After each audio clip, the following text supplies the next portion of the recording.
మనం గమనిస్తే గనక ఎప్పుడైతే కేంద్ర ప్రభుత్వం ఫిబ్రవరి 1వ తారీఖు నుంచి పొగాకు ఉత్పత్తులపై ఈ అడిషనల్ ఎక్సైజ్ డ్యూటీ పడుతుందని చెప్పి నోటిఫికేషన్ జారీ చేసిందో వెంటనే ఐటీసీ, గాడ్ఫ్రే ఫిలిప్స్ ఈ కంపెనీస్ యొక్క షేర్ ప్రైజెస్ అన్ని కూడా పతనమవుతున్నాయి అన్నమాట.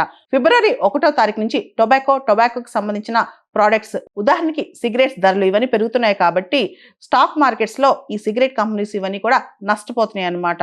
అసలు ఈ పొగాకు ఉత్పత్తులు అంటే సిగరెట్స్ వాటిపైన, అదేవిధంగా పాన్ మసాలా పైన ఇంత ఎక్కువగా సుంకాలు ఎందుకు వేస్తున్నారు? సెస్సులు కావచ్చు, సుంకాలు కావచ్చు. వీటిని గవర్నమెంట్ ప్రకారం సిన్ గూడ్స్ అంటారు. ఏవైతే అతి లగ్జూరియస్ గుడ్స్ ఉన్నాయో లేదా మన ఆరోగ్యానికి కీడు కలిగిస్తాయో వాటిని సిన్ గూడ్స్ అని పిలుస్తారనమాట. వాటిని డిస్కరేజ్ చేయడానికి, అంటే వాటి వాడకాన్ని తగ్గించడానికి కూడా గవర్నమెంట్ అదనంగా పనులు వేస్తూ ఉంటుంది. దానివల్ల వాటి రేట్లు పెరిగిపోతే ప్రజలు అవి వాడుకునే వీలు ఉండదని చెప్పి కూడా ప్రభుత్వం ఒక అంచనా. కానీ చాలా మంది అప్పులు చేసి మరి ఇలాంటి చేస్తూ ఉంటారు అనమాట. ఆల్కహాల్ కన్జంప్షన్ కావచ్చు, సిగరెట్స్ కన్జంప్షన్ కావచ్చు, పాన్ మసాలా కన్జంప్షన్ కావచ్చు, ఇవన్నీ కూడా.